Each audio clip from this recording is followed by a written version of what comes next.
Hello everyone, and thank you for watching. In this series, I'm going to walk you through the design process and how I design crochet patterns in general. And the first step is this crochet sweater. So I hope you enjoy the video and the series, and let's get into it.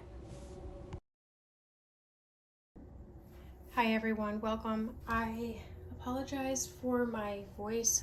I know it's a little raspy, but today I wanted to come on and just share my idea for this pattern. So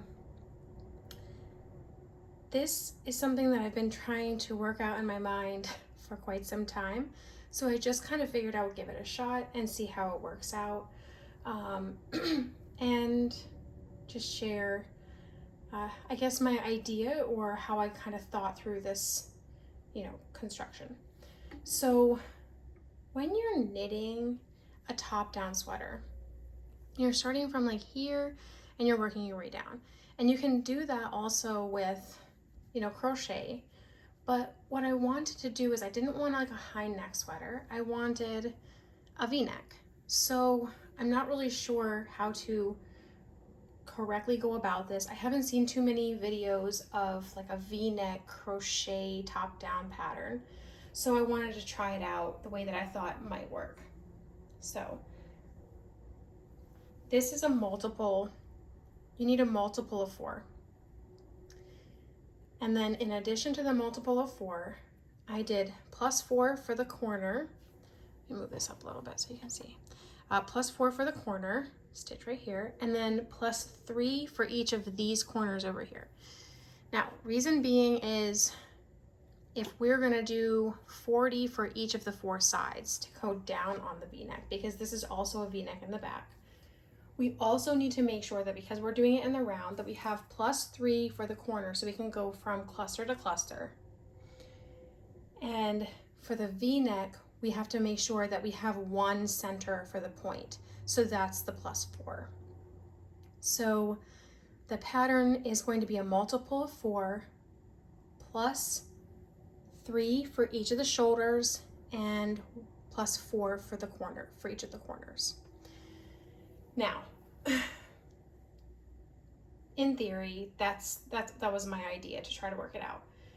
And I was thinking, after I had kind of worked out the math and the initial chain count and all of that, that I maybe needed to add a few shoulder clusters, like maybe, I don't know, 5 clusters for each of the shoulders, because it needs to go around the shoulder.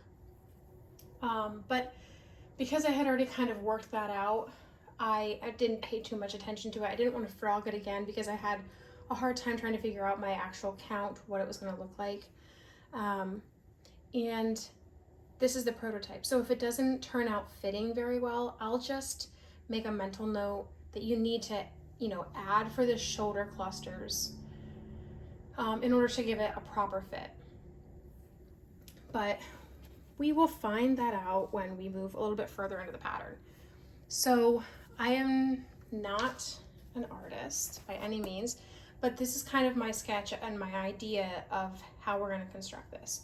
So we're going to do the collar front and back at the same time in the round. And then I want it to go from the point of the V-neck down 10 inches because I measured my body where I want the V-neck to be, and then about to my belly button, which is approximately 10 inches. And I don't wear super cropped things, so it's going to continue past the 10. So I know if you're thinking like, oh, 10 inches is not, it's like a really cropped sweater, I'm going to be adding on to the bottom. So at the point of the 10 inches, I'm going to split the panels in half. So I'm going to mark each of the stitches at the top of the shoulder, and then I'm going to start to straighten out the sides. And we're just going to start creating this other side of the triangle on this side, and the same for the back. Once we have the panels split out, we'll have a front and a back, and then we can mark where we want our arms. So I didn't show this, but I kind of see this almost like maybe more oversized, like that. So it's going to come across the the shoulder, and we're gonna go down to the arms. I do want this to be like a boxy cropped style sweater that's kind of loose and comfortable, but I don't want it to be so cropped that I can't, you know, that I feel uncomfortable, because I'm not really much of a cropped person. So once we do that, we can mark off where we have our shoulder, or where we have our arms. That's kind of the idea for the front and back. And then we'll seam up, and then I'm gonna do crocheting around the band until I get as long as I want. Now I'll probably end up trying this on a few times, which is why I do want to seam it up. So I want to seam up, mark where I want my arms, and then I'll continue on with the length, try it on, see how I like the fit, and then do my sleeves. And I do plan on doing my sleeves in the round. Let's see if that, I think that works. I hope you kind of understand from the drawing the steps. So step 1, 2, 3, 4, 5, and then continuing on the bottom is step 6, and then sleeves will be 7 and 8. I'm still deciding on whether or not I'm going to add ribbing, but I think that I'll just make that a creative decision when I get to that point. I might do a shell bottom, I might do rib bottom, I might try it out to see how I like it. Sometimes, in my opinion, rib bottom just tends to look a little too stiff for me, so I might end up doing like a shell. And just in case, I can't remember if I told you what yarn it is, but the yarn is Yarn Bee Soft and Sleek DK in the color Oxblood. Now, I've just about finished my collar with my with the first skein. This is the second skein. I'm not sure if I have another skein. I feel like I do have another skein of Oxblood, which is why I'm not gonna, you know, get too nervous about running out of yarn, because if you watch any of my other videos, you know that I'm putting myself on a yarn ban until I can get down on my stash, because I'm trying to redecorate my craft room, give it a little bit more personality, paint it, hang some things up, because right now it's still just kind of like a bare room, and I want to make it a little bit more personal. So because of that, I need to get rid of all of this stuff, so that's why I'm on the yarn ban. Plus, I can go quite some time without having to buy yarn, so at any time I can get away with not buying yarn, I'm going to try to take advantage of that. So some color options for in case I run out of the Oxblood is this pumpkin color. I've worked these two colors up together and it looks very fall-like.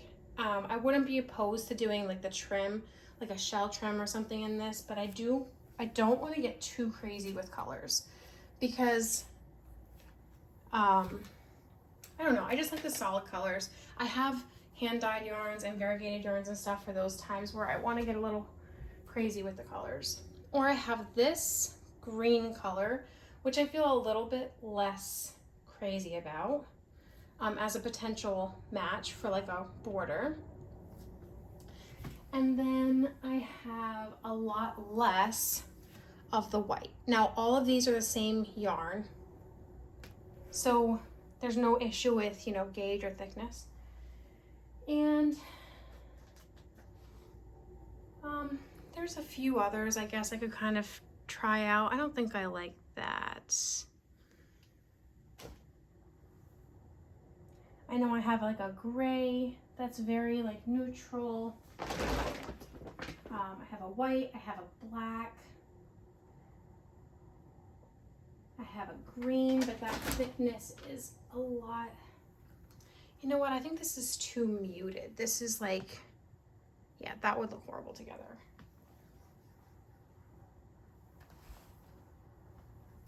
And then I also have a little bit of this, but this would probably be really fall-like.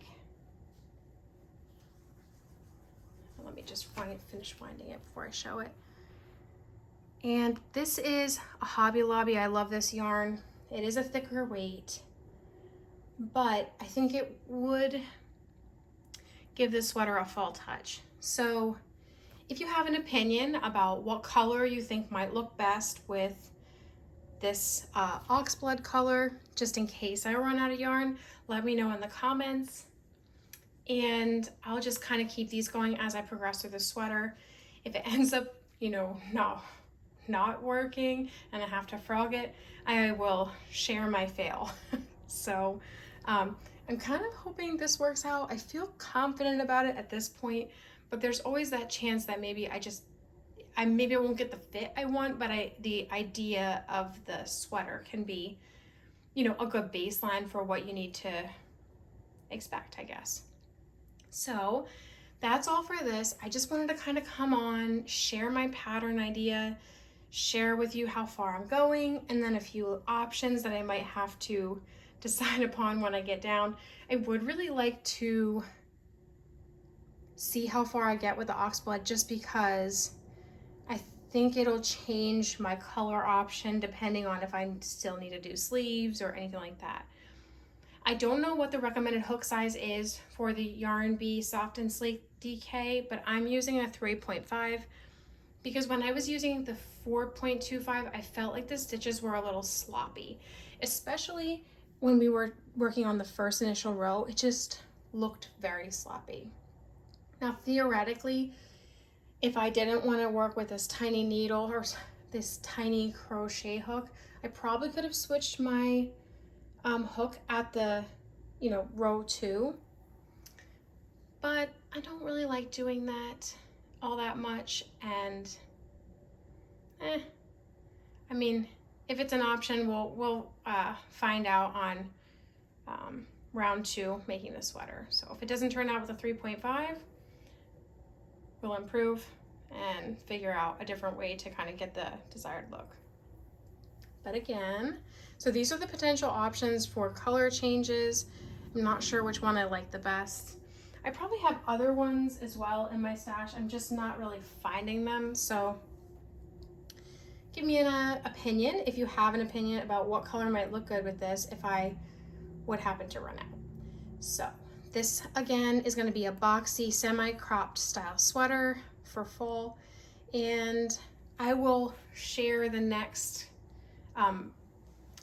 phase of this when I get the panels for the front and the back completed, and I'll share what that looks like as well.